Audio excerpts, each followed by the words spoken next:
কাঞ্চনা, আমার গৌর হরির সঙ্গে ফুলের তুলনা করছিস? ওই ফুলের মধ্যে তো পোকা থাকে, আর সেই পোকা তো দংশন করতে পারে, কিন্তু আমার গৌর রূপে ফুলে যদি প্রস্ফুটিত হয়, পোকা তো তোদের কথা সব জায়গায় মঙ্গল রূপে প্রস্ফুটিত। তাই আমার গৌর হরির সঙ্গে ফুলের তুলনা করা যাবে না। তাই ওরে সখীরে শোন শোন শোন, আমার গোড়ার যায় বলি হরি, আমার গোড়ার যায় বলি হরি,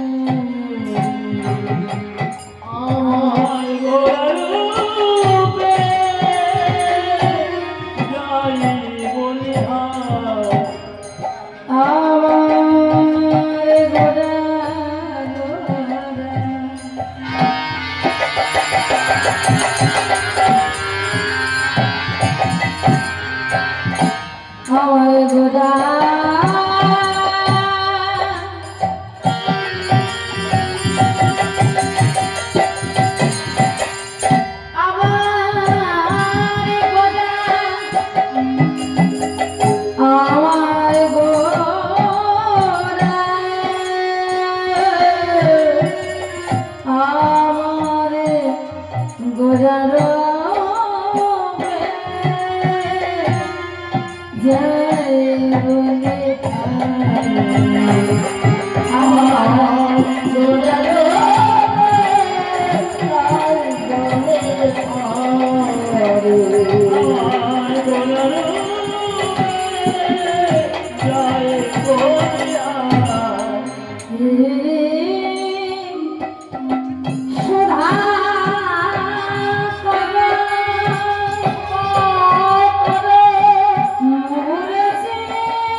দুটো দিলাম ফুল আর বিদ্যুৎ হলো বলে আরেকটা তুলনা না সূর্যের সঙ্গে তুলনা করলাম। তোর গৌর হরি রূপে যেমন আকাশের সূর্য তেমন। বিষ্ণু বিয়া এই কথা শুনে বলছে, তাই কাঁদছে না? তুই কি বলছিস? আমার গৌর হরি রূপের সঙ্গে সূর্যের তুলনা করছি? ও মা, রাস্তায় যখন সূর্য প্রখর তাপ দেয় তখন আমরা ঘর থেকে বার হতে পারি? লাগে তো। তা সূর্যের এত তাপ, সেই তাপ সহ্য করা যায় না, গা ঝলসে যায়। তা সূর্যের সঙ্গে তুলনা করা যাবে না। তাহলে বলে সূর্যের সঙ্গে হলো না, তাহলে কার সঙ্গে তুলনা দেবো? বলে শোন, ওই আকাশে চন্দ্রের সঙ্গে তুলনা করবো। ওই আকাশের চাঁদ, চাঁদ যেমন আলো দেয় তেমনি চাঁদের সঙ্গে আমার গৌর হরির তুলনা করলেন। আর যেইটা তুলনা করেছে বিষ্ণুবি আমাকে আই কাঞ্চনা, আমার গৌর হরির সঙ্গে চাঁদের তুলনা করছিস? তবে শোন, ওই চাঁদের আলো সব জায়গায় পড়ে না। পড়ে না? পরের কোণে পড়ে? পড়ে না। গভীর জঙ্গলে পড়ে? পড়ে না।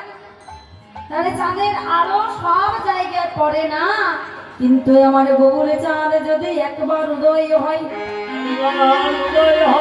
ঘরের মনে তো দূরের কথা, কেউ যদি আমার মনে মনে গৌর হরিকে ডাকে, কেউ যদি ঘরের কোণে বসে আমার গৌর হরিকে ডাকে, সঙ্গে সঙ্গে আমার গৌরে চাঁদের উদয় হয়ে যায়, উদয় হয়ে যায়। আরেকটা কথা না, ওই আকাশের চাঁদের কলঙ্ক আছে, কিন্তু আমার গৌর চাঁদের কোনো কলঙ্ক নেই। আমার আকাশের চাঁদের কলঙ্ক আছে না, তাই না? দেবগুরু বৃহস্পতির স্ত্রী তারা রূপে আকৃষ্ট হয়েছে।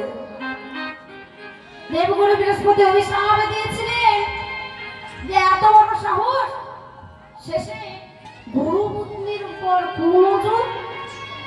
আমি অভিশাপ দিলাম যে চন্দ্র দেবতা 16 দিনের মধ্যে 16 কলা ক্ষয় হয়ে যায়। কি হলো? যখন বলেছে 16 কলা ক্ষয় হয়ে যাবে, এমন সময় চন্দ্র দেবতার এক এক কলা যখন শেষ হতে হতে হতে হতে আর এক কলা পড়ে যাচ্ছে, 15 কলা শেষ হয়ে গেছে। আর এক কলা যখন আছে, চন্দ্র দেবতার 27 জন স্ত্রী চলে গেলেন ভোলানাথের কাছে। আর ভোলানাথের কাছে গিয়ে বলছে, জামাই বাবু বলে আমাদের স্বামী দেবগুরু বৃহস্পতির অভিশাপে 15 দিনে 15 কলা ক্ষয় হয়ে গেছে আর এক কলা পড়ে গেছে। তাই যদি আমাদের স্বামী মারা যায় আর এক কলা যদি ক্ষয় হয়ে যায়, তাহলে আমরা সবাই বিধবা হয়ে যাব। তাহলে যেমন করে হোক আমাদের স্বামীর প্রাণ রক্ষা করো। এক কাজ করো, তোমাদের ওই এক কলা স্বামী আছে তো, এক কলা পড়ে আছে, ওই এক কলা নিয়ে এসে আমার এই মাথার উপর, মানে জটার উপর রেখে দেবো। কারণ মাথার উপর কি আছে গো? গঙ্গা, তাই না? মা গঙ্গা আছে, তাই এই জটার উপর আমায় রেখে দাও, এখানে অভিশাপ কোনো কাজ করবে না। তাই যেই না রেখে দিয়েছে, একদিন দুদিন কিছুদিন যেতে যেতে যেতে যেতে একদিন হলো কি না, দেবগুরু বৃহস্পতি রাতের বেলায় যখন পেরিয়ে যাচ্ছে, অন্ধকার তো, চন্দ্র দেবতা নেই, তাই রাতের বেলায় যখন চলে যাচ্ছে কোথাও হোঁচট খেয়ে পড়ে যাচ্ছে, কথা ভালো করে দেখতে পাচ্ছে না। আর যখন দেখতে পাচ্ছে, যখন পড়ে যাচ্ছে, বললো যে যদি চন্দ্র দেবতা যান বেঁচে থাকতো, তাহলে আমি বলে দিতাম যে সোম তীর্থে স্নান করলে এই ক্ষয় রোগ সেরে যায়। আর এই কথাটা শুনলো সেই 27 জন স্ত্রী।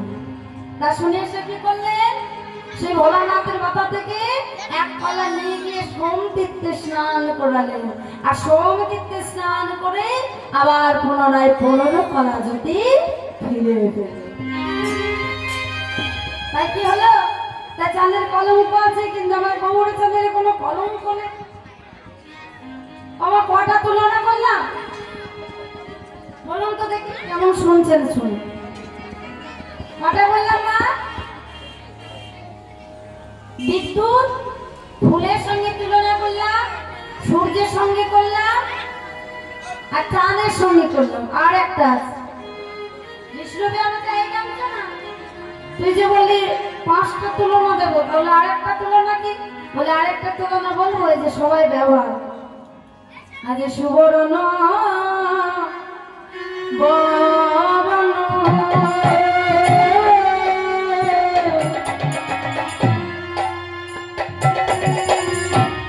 হেরে নিজ বরণ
কিন্তু সোনা পড়লে মানুষের অহংকার বাড়ে, অহংকার বাড়ে না।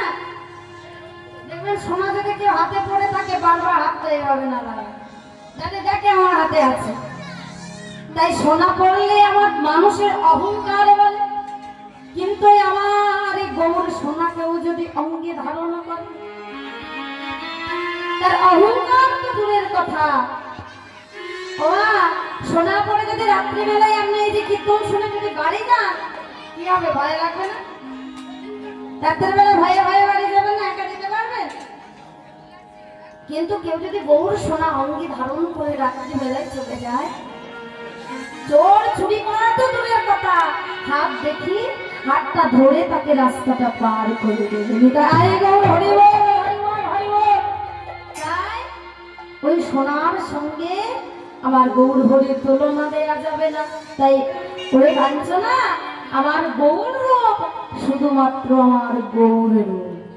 তাই দেখ দেখ ওই দেখে ফিরিয়ে যাচ্ছে, তোরা দেখবি যদি আয় সোনার নবী আয়, সচি মায়ের দুলালিয়া নেচে নেচে যাই, তোরা দেখবি যদি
আমার গৌর হরির রূপের বর্ণনা করছে। আর এক পাশে পদকর্তা বললেন, আজ জগন্নাথ দাস প্রভু